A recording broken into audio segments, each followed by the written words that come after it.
and was the son of Henry Miller, who all his life was prominent in county affairs.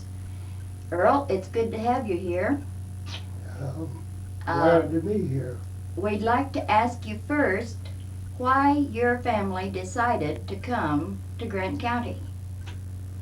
Well, they moved down to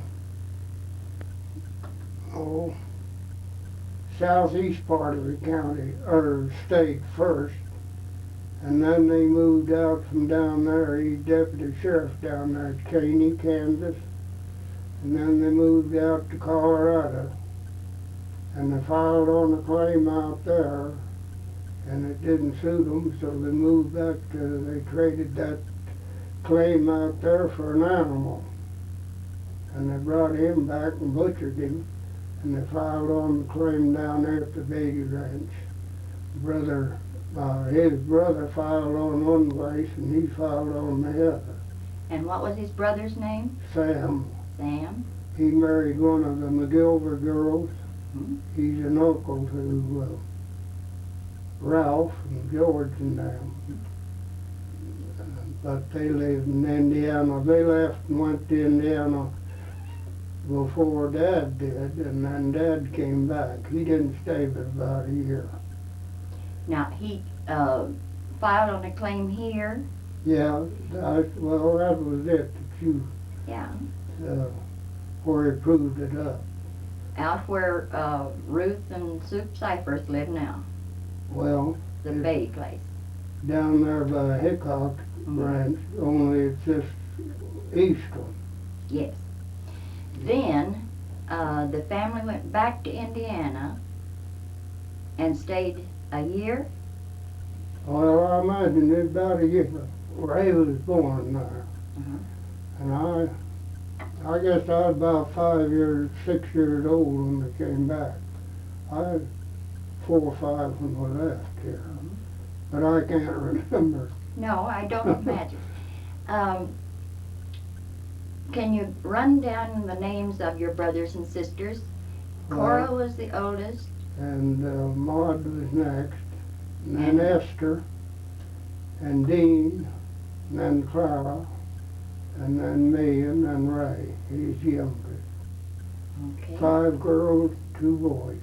All right, now let's go through and give their married names, because most of them married people that also were part of this community. Well, Cora married Charlie Lear, Yeah.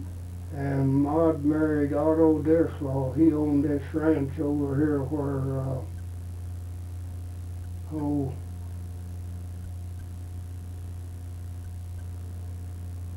can't think of his name. He lives here in town now, but the ranch is down that way. Can't help you. Bymaster did own it. Oh, okay. The Bymaster Ranch out east of town. Mm-hmm. Okay. And then Esther, she married Joe Krebs, and they lived at Haviland, but she only lived about 2 years, and she passed away. Mm-hmm. And this Marcella that's here, well, she married Rowland again, Harper Rowland. She married him first time and they separated, and then she's married to him again. That was her girl. I see. And Clara married Lawrence Osmond. He's from Harner or somewhere down in there. And Dean married Earl Hart. He lived here. I married Mary Lozier, and Ray married Ethel Lewis. All right, then we have quite an assortment of names that are part of this community, all within your family. Mm-hmm. And I'm the only one left. Yes. I'm sorry Mary couldn't be with us this morning. You just last week celebrated your 60th wedding anniversary, right? Yeah. That's a long time to be married to just one woman. Well, that's what she said. Well, congratulations on that. Now I'd like for you to tell me about what it was like to be a little boy in Grant County, the things that you did about going to school and your things that you did for fun? Well, we went to school at the old town. We lived out here west of Fred Maxwell's on that 80. We was about, oh, not quite a half mile west there. We lived there in the soapweeds in the big old dugout. And we moved to the old town in the wintertime and sent us to school. Dad stayed out on the ranch. And all down there we went to school in that old brick schoolhouse that they had down there. Well, we lived in there sometimes. We had to rent a house. And then just out there on the ranch, well, of course, about all I ever knew was to ride horses and run cattle. We had quite a few cattle, but then after it got to be herd law, well, it was lots easier to handle cattle, I guess, than it was before. Those cattle from Texas would come up here, turkey track outfit. They was down in Mexico somewhere, and they'd go up there to Clayton, come down the Cimarron, and then they'd spread all over. That'd be in the spring when the grass was bad. And most of them had the mange, and then they'd give them to these cattle up there, and they had the dip. Yeah. And explain about that a little bit. well, Ari Marshall, he lived down here where, well, a little bit west and a little north of where, Earl Johnson? oh, it's on the west side of the road, Yeah. about 4 miles south here, 5. Oh, what was his name? He died here a while back. Well, I his don't boy know who runs you're the thinking. lumber yard out here. Young? Yeah, Young. Mm. That's where they had that dipping vat, and everybody, oh, they go bring in thousands of head. Sometimes they dip for a week or more. And then Earl Blake built a dipping vat down on his ranch on the Cimarron, and from over there by John or Satana and off in there, they all brought their cattle in there and dipped them there. But they had to be dipped. And but Marshall had a cage. You drove a cow in this cage, and you let it down on the pulleys, and then they had a horse out there, and he pulled her back up, and you opened the gate and let her out and let her green. She stood in the greening pen for a little while, and then they turned her out and they opened. Some of them had the rope and drag in there, though. I'll bet. Yeah, they're pretty wild. Now, wasn't there also one at the Russell Beatty place? A dipping vat? No, No? I don't believe they had any. Well, Russell's ranch was at Lakin. Well, before that. Well, this was Alvin Beatty that owned the ranch over here, Mm-hmm. that bought Dad and my uncle house. But I don't believe they had any dipping vat out Okay. there. Now, did they dip the cattle and then have to hold them and re-dip them? Is that the way they did it? Well, they had inspectors.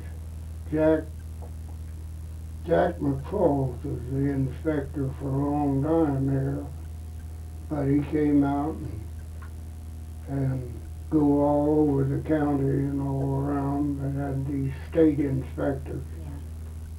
Yeah. And if they found one that had the mange, so they had to re-dip them. But we dipped a lot of them with brooms, run them in the corrals, you know, and rope them, and take a broom and mix this stuff up and scrub them with this old broom. It would cure it if you worked hard enough. Well, it sounds like hard work. You brought something with you here that kind of pertains to what we're talking about. Would you tell us what this is? Well, I couldn't tell you. It just carrier. All the boys carried their rifle shells and they carried their vaccination guns in there. To work the cattle with? Well, if some of them was sick or something, we'd vaccinate them for the black plague if they get out on the prairies. But a lot of them just use saddle horses. The horses are trained. But those vaccine guns, Why don't you pull it all the way out and let's look at it here a minute? well, that's We'll have to larger. carry that and look. But they're not, it's no good. Well, no, not now, but I expect it has been.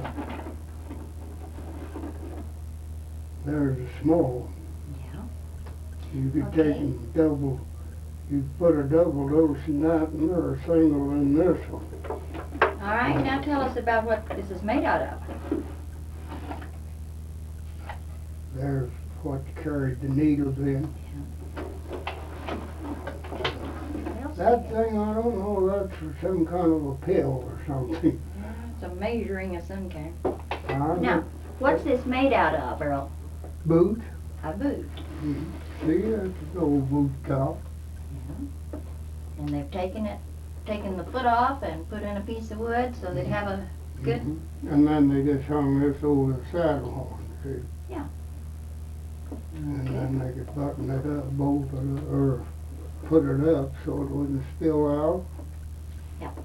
Okay, thank you.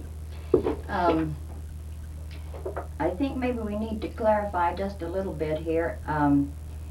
Your dad came out, your family came out here and settled on the former Beatty place. Mm-hmm. Then they went back to Indiana, and when they came back to Grant County, then your father bought what included the old town site of Appomattox, right? Well, we called it Cincinnati. Cincinnati, yes. we But it was lived. the same town. We lived in the schoolhouse at first. Mhm. Had a big schoolhouse there. And we lived in it, and then he went down into Soapweed and dug a big dugout. It was 40 by 40. 40 by 40. Well, there's 7 That's a big of us, one. and Dad and Mother and 9. Had to be pretty good size. Well, what was it like living in a dugout? Well, it wasn't very much fun. When it rained, the roof would leak. Have to carry buckets and put around where they dripped. I always said if I ever got grown, I'd never have a dugout with a flat roof. I'll bet. And I never did. I bought one up here of Mr. Evans. I bought Evans' building that he had up there. That's where we live now. And I lived there about a month, and I put on a pitch roof. Oh. First rain came, This isn't good flat roof country. no. But they built them that way on account of the wind. Well, it's cheaper. We plowed sod. I helped Dad plow sod. We plow sod, put on wood roof, and then you put tar paper on it, and then you go out and plow sod, and you take a spade and cut them sod in pieces, you know, and load them on a flat wagon and carry them up there, and then you put them on them roofs, that sod roof. Did you have any problem with snakes in a dugout? Oh yeah, there's thousands of snakes. I don't know. I wouldn't say how many I'd killed. It's a rattlesnake. Never paid much attention to the others. Prairie dogs, coyotes, all a little bit of everything. There was more people lived here on the prairies those days than there are now. I know in the old newspapers, for a very brief period, it said that there were settlers on almost every quarter section, and then several people in each of the little towns. And for a very short time, our population then might have been more than it is now. Well, I couldn't tell you about that, but there's a lot of people you take west of town here. People lived out there with the name of Friedel. Tom Workman, he filed on a claim, he lived out there. The Cables, they lived out there, and Tom and Beatty Porter of Hugoton, he run a drugstore down there. Their people lived out west here. Ed Adams, and Charlie Felix, and we always called him Charlie Three Legs.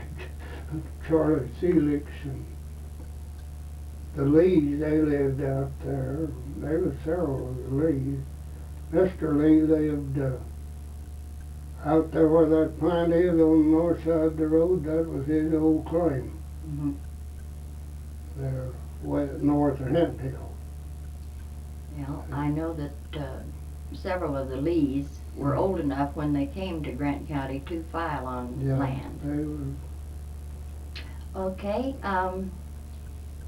now your father was county commissioner for several terms. I don't know. Well, I looked that up, Oh, so he I was? know. Well, And I know that he was involved in the affairs of the county and the towns.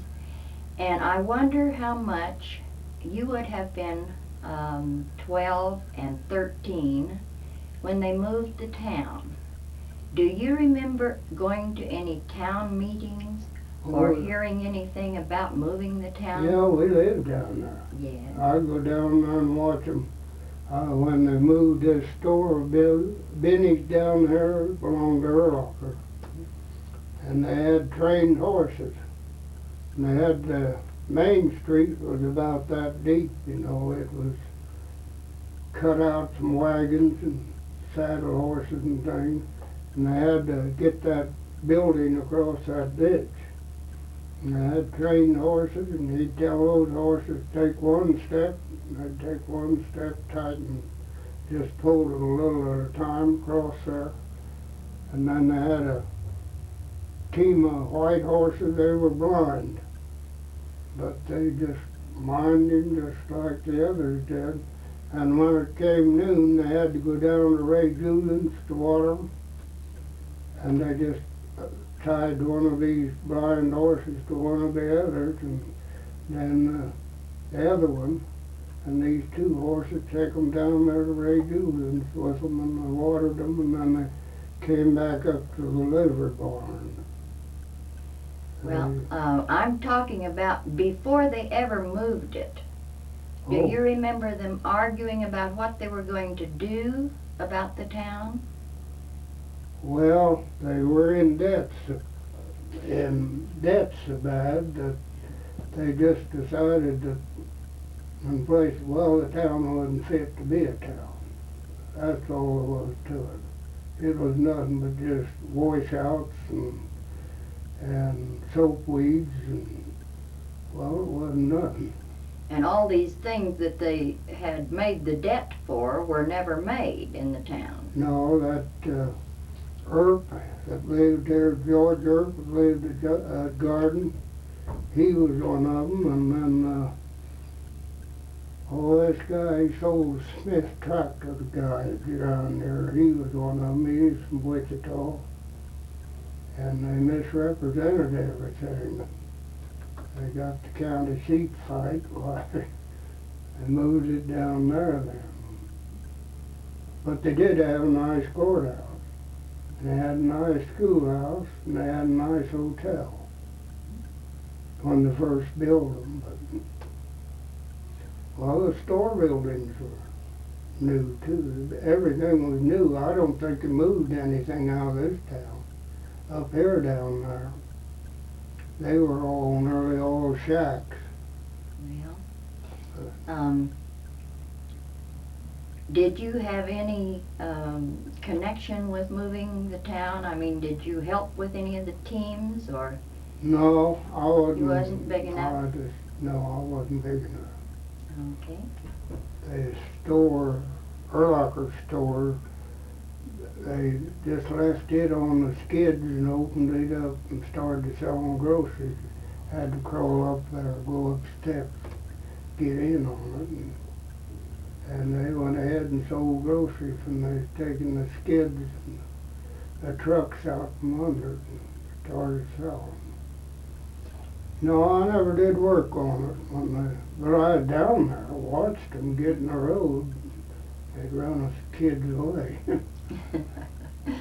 Well, I remember someone telling me a story about when they moved the county records from the old town over to New Ulysses, that they put them in one of your dad's wagons and straw on top of them, and then all you Miller kids got in the wagon and rode like you were having a picnic to move the county records from one town to the other.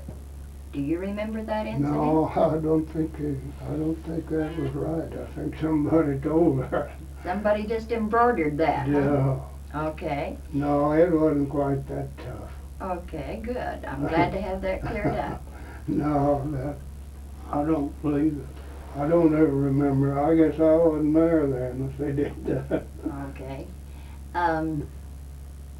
Let's go on now. After you got older, did you work on any of the other ranches? Oh yeah, I worked on the Pigpen Ranch, and I worked for Howard Maxwell. Bob Wilson Howard had a ranch out west here.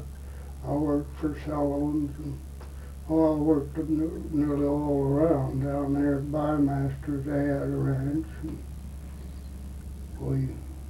and then I went to Texas and worked down there for quite a while. Yeah, I worked on all these ranches around here. Did you ever do any rodeoing?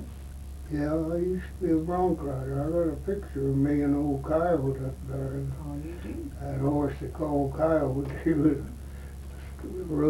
riding and sat on him right here in Main Street. You can see Hubert McCall's land office was right there by that. They said I couldn't ride him in town, but I did. Oh.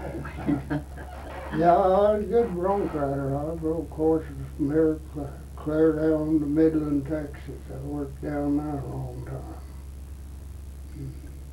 Still have my spurs. Well, we should have brought them along too. Old saddle stuff. Well, that saddle that I had, the Gillespie boys brought it in here. And they were quite rodeo riders. Oh yeah, too. Bill Gillespie is one of the best riders that ever been here in western Kansas. But he couldn't qualify. He rode on bog spurs, and you go to a rodeo, I disqualify you if you Now, wait a don't minute. scratch. What kind of spurs? Bog spurs. What does that mean? Well, you just take them, put them in the horse, and you hold them right there by the cinch, hook them in the cinch, and he can't ought to throw you with bog spurs. And a lot of them rode with hobble stirrups. Nearly all of the women rode with hobble stirrups. You know what that is? No. Tell me that. They'd take a rope or strap, rein or something, and they pulled it in underneath and tied them together. The stirrups were tied together, and of course your feet were solid. And then they made their own swells on the saddle out of coats. Take an old coat or old blanket or anything, tie it across the front of your saddle so you make that swell to come under your legs there like when you're riding. If you had a good swell, that saddle that I got up there, it's got swells on it. But that's what kept you from getting thrown. You've done all your riding right here and on your arm when you pulled it over the horn. The horn was there, and you had your hackamore rein. You reached it down like that, and when you done your riding up here, you had to be stout. To kick, I don't know whether you know what kicking is. To qualify, you got to scratch up in the main first 3 jumps, and then kick the back of your saddle the next 3 jumps. Oh. And then after that, well, you could do as you please from there on, so you didn't bog your spurs. But you bog your spurs where you get disqualified. And that's what happened to Gillespie more Yeah, times well, than not. Bill wouldn't scratch. He wouldn't scratch. And he didn't get no points. But he's the best bronc rider that ever been in Grant County. We had a big horse that Mr. Tyler raised him down there, Lucille said. And I guess he was one of the hardest pitching horses that ever been in the United States. And Bill was the only guy that I ever seen ride him. Now you're talking about Tango? The old Tango. Yeah. He was quite famous in his day, I guess. Yeah, he was hard. I never did draw him. He's been in there when I was riding, but I don't know whether I could ride him or not. 'Cause I kicked. I couldn't ride on bog spurs. That's the way I learned to ride when I come out of kicking. But I expect I'd have got thrown. But I rode old Eddie easy and old Coyote and old Weasel, rode all those, but I never did get old Tango. Well, were you ever seriously injured in your rodeoing? Were you ever hurt badly? No, I never did get thrown. Well, good. I never got thrown on only two horses. And that was that horse that broke that. I stepped off of him and he hit me and my reins broke. I was about 65 years old when that happened. And then I had a little Mustang. They'd bring them in Colorado, and they'd only weigh 600-700 pounds. It was little. And I had this little Mustang, and Ray and I was riding down there one day, and I was taking it kind of easy, and old Volacina was, and he got out from under me before I could get set. But that, I always rode but twice. I wasn't too tired. But, and I rode relay races.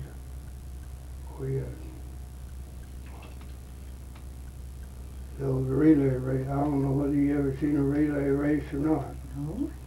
Got 5 horses, you know, and you come in, they're running wide open, and you step off of one and jump on another and take out.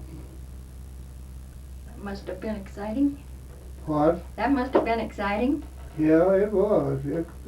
We had some good relay races. Oscar Gilbert of Moscow, and he was a good relay rider, and well, Wes Rorick from Johnson City. Wes was pretty good. He had good relay horses, but he was a good rider. And then the Rider Boys, they had a relay string, and Frank rode theirs, and Jim Corley. I rode Jim's and the relay string here. But About these Mustangs, can you tell me how were they just wild horses that oh they yeah, fought? they're wild. Their manes grow down by their knees. These little Mustang horses, catch them out in the mountains. They're wild. Did you ever help catch any? No, I never was out there. No, You I did? just took a light and was a kid, and they'd get me to ride them. The man was too heavy on them. This boy horse that I had, they sold him to Wild West Show, and nobody ever rode him. He throwed everybody, but they was too heavy and they broke his back, and I had to kill him. Stupid. But he only weighed 700. But he was smart. He knew what he was doing. He watched you all the time, and you better watch him. I think we might talk a little bit about Dean. She was uh, I believe, taught school or was county superintendent, one or the other, for something like 25 years here? Yeah, she taught school, and, well, when I think she went away and taught school down, when she first started out, she taught school down east somewhere. I forget where the name of it was. Young girls come from there, but can't remember what the name of the town was now. And then she worked here in the courthouse. She's county treasurer and county superintendent. And she worked here in the courthouse for a long time. And I don't know whether she worked for Steve Davis on the printing press. Yeah. I worked on that though. Oh, you did? Had to take my foot, had to set tight, had a pair of these little pliers like, and pick out them letters, set them in this thing, and then you put it on that board. Well, Earl Eddie's got the old printing press, I guess, out there. And then you run the ink across it, and then you take that paper and put it in there, and you turn the crank, you had your foot on now, fit to press down on that. And papers go across, and you'd take it out and fold it and put another in. And it was all by hand and foot. Mm-hmm. Yeah, that printing press. Well, Yeah. we have the press at the museum. Oh, you do? Uh-huh. I know that, well, I've run the thing. Well, you've done a little bit of a lot of things. Well, I've done everything that being a preacher. I never did preach. Well, No, there's a lot of things I didn't do, but I worked nearly everything. I was always busy. We never did, Dad never farmed very much. We just farmed 50 acres, just raised enough for feed for the cattle. During the summer, well, I didn't have nothing to do. That's when I worked out. But well, when did you start your own place? well, we started it right after we got married. I think we moved down there, I believe in the fall of 20. To build a little basement, with a part basement and part house. Well, now, was this place out south of Mile town? west and half south, right down there on the creek like. We still own it. But And most of the ranch that was the Henry Miller Ranch is now part of Ulysses, right? Yeah, up here Houses where all over? that where high school and all that is, that's our old horse pasture. Saddle, we kept the saddle horse and the horses in there, and then cow pasture. Well, he had 16 quarters there, so that made a pretty good sized place. Yes, that's a good hunk of land. Yeah, well, they take Charlie Lear, Cora filed on that claim, or I don't know whether you know where it is or not, busing them on it now. That's north of the airport, isn't it?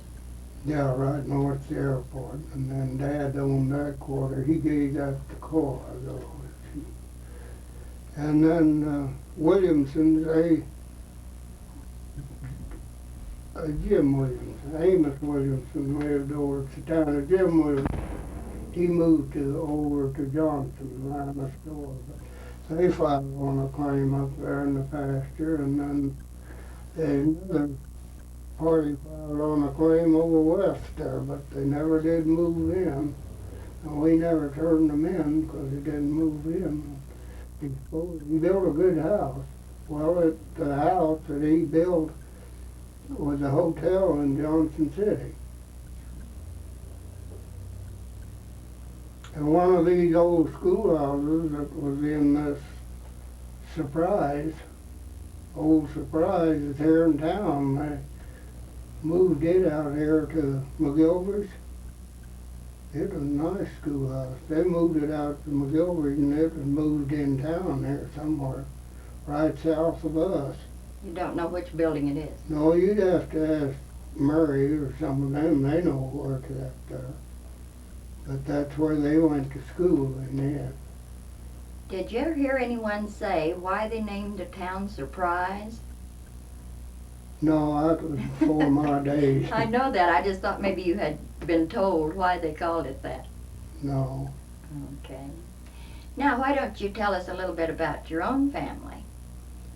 You and Mary have 3 children? Mm-hmm. Yeah, there's Junior and Herschel and Wadine. Wadine lives in California. Herschel, he works for Cessna airplane outfit in Wichita. Junior, he's a farmer up in, a rancher up there in Nebraska. But that's about all. And how many grandchildren? Well, I think there's 9. You think so? Let's see, Wadine had 4, 3 girls and a boy. And Juniors, they had 3 girls. And Herschel, he has a boy and a girl.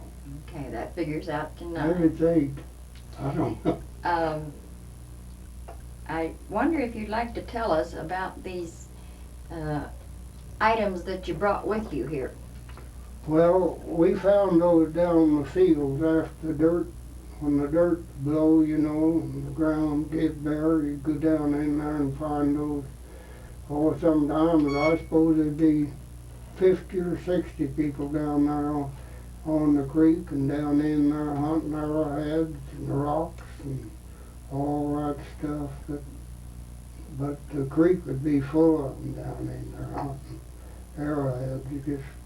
The Indians camped down there. Well, if it would blow, you could go down there and find their old campfires up today.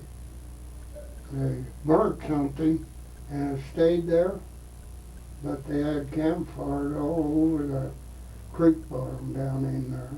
Now you're talking about the North Fork? What? Yes, the North Fork. Mm-hmm. Yeah, there's more water, I guess, in the North Fork than any of them. And that's why they camp there. But most of these arrowheads are small.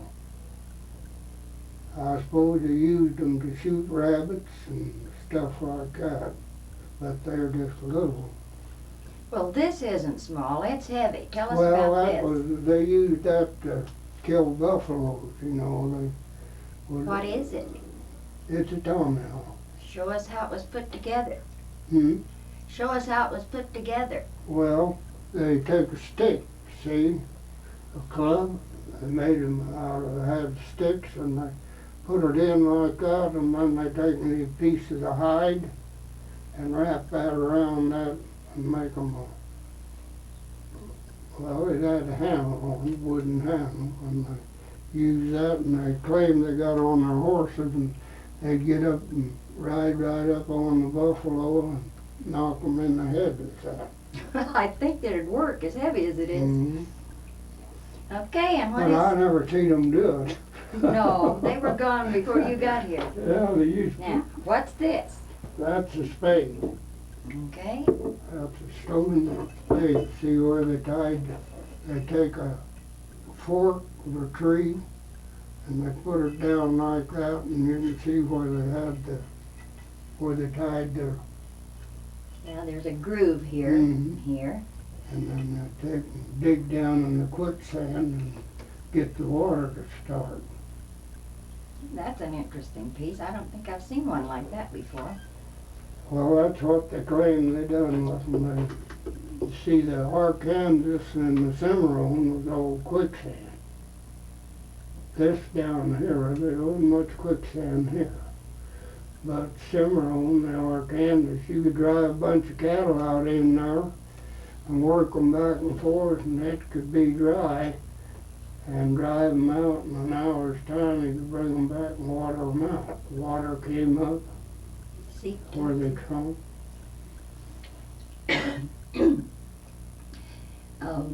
Do you have any other pieces like these? Well, I have a big grinder, but I only found half of it. It's Oh. about that long that they grind the grain in. And then, I don't know whether I've got any, put that grain in there and then they take another rock. It's flat like, and they take and grind that grain by hand. But I found that one big piece, I got it up there. So, How about arrowheads? well, I gave them to Herschel. Yeah, I had a lot of them. Now, this is what people did back in the 20s and 30s, and Yeah, they'd go out on Sunday afternoons and hunt arrowheads. Yeah. We lived down there on the creek, you know, herding cattle and well, farmed. And you could find a lot of them out where you was farming. Be driving along, see an arrowhead, of course. Them old punk tractors, you wanted to be sure it didn't die, 'cause it's hard to crank, but get off and get those arrowheads. I had one that was made, it was, oh, I don't know, I guess 5, 6 inches long. It was an arrowhead on one end and kind of a spear on the other, but some way they used it. I found it sticking in the hill down here in the pasture. Did you ever find an Indian burial? No, I never did. I know some people did. They said that down on the Cimarron, that some of them found them, but I never did. Found, well, got an old buffalo head up there that Murray and Herschel pulled out of the creek. Oh. It's just horns, they're about that long. It's heavy. It's the top of his head, but the bottom of his head, that was buried down the creek. I suppose it drifted in there in a storm and died. And I think Ray found one down there. I know this was buffalo country a long time ago. Yeah, And Indian country. Well, the prairies were just covered with buffalo horns. Just millions of them on the prairie. There's little horns about that long. The cowpunchers, when they build their fires, sometimes they use those buffalo horns to make a fire. They burnt good. I bet they didn't smell good. Well, that didn't make no difference to a cowpuncher. He was out in the open anyhow. Well, I think we're about out of time, Ray. Is there Okay. anything special you'd like to tell us about?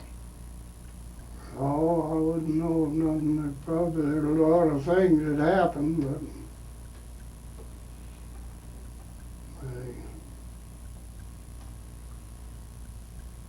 it seems as though those days when I had trouble, it was either one man or the other. They didn't use their fists. They used guns. Oh, did you ever witness anything like that? No, but I was here when some of them was killed. Charlie Gall, he shot a man right north of our pasture there, one Mr. Stoffel.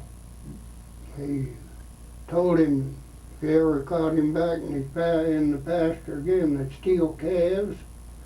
She'd drive the buckboard, and this guy, the man, he rode the horse, lariat rope, and they roped these little calves and put them in that buckboard. So Charlie told him if he ever caught him back in his pasture again with that outfit, he'd kill him. And he come back in there and he killed him. He's the brother-in-law of the Riders, not a Lumbee Rider and George Rider. He's brother-in-law to Frank Rider. And then Mr. Pierce, and Mr. Silva got into it, and Pierce killed Silva. Barney, or George Boswell shot Schindler. And Hartley, he shot Bellamy. Oh, there's a lot of them. That's the way they settled it, was with the one that could shoot the quickest.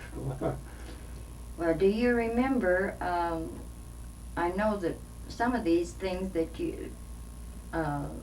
you've mentioned were connected with the differences between ranchers and farmers, that the ranchers didn't want fences.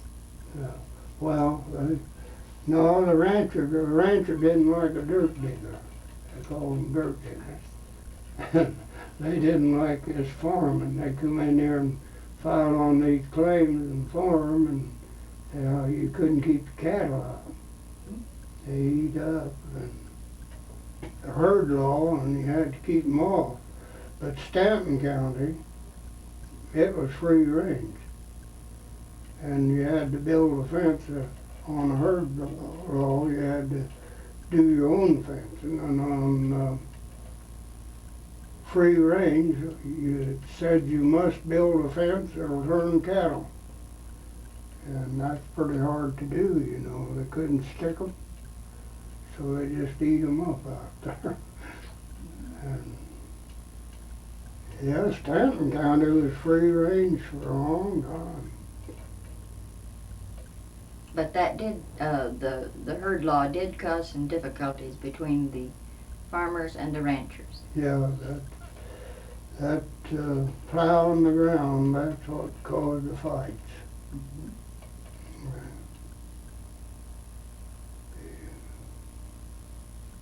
Yeah, You've seen a lot of change in Grant County in your life. oh yeah. Yeah, this plowing, they brought those tractors in. Oh, when the railroad built, that's what turned it. They was plowing some then, but didn't mount too much. They have to walk and plow, a team of horses. If you got, oh, I don't know. I suppose an acre a day. I've walked and plowed a lot, but I don't know how much I plow. I suppose about an acre a day maybe. Take a long time to plow a quarter of ground. Now, of course, they have machinery that an acre is just a whip stitch. Oh, yeah. Well, it's been good having you, and it's been interesting listening to you. Well, And I hope we can do this again sometime. okay. You agreeable for that? What Would was you it? like to do that again? Yeah, if I can tell you something that would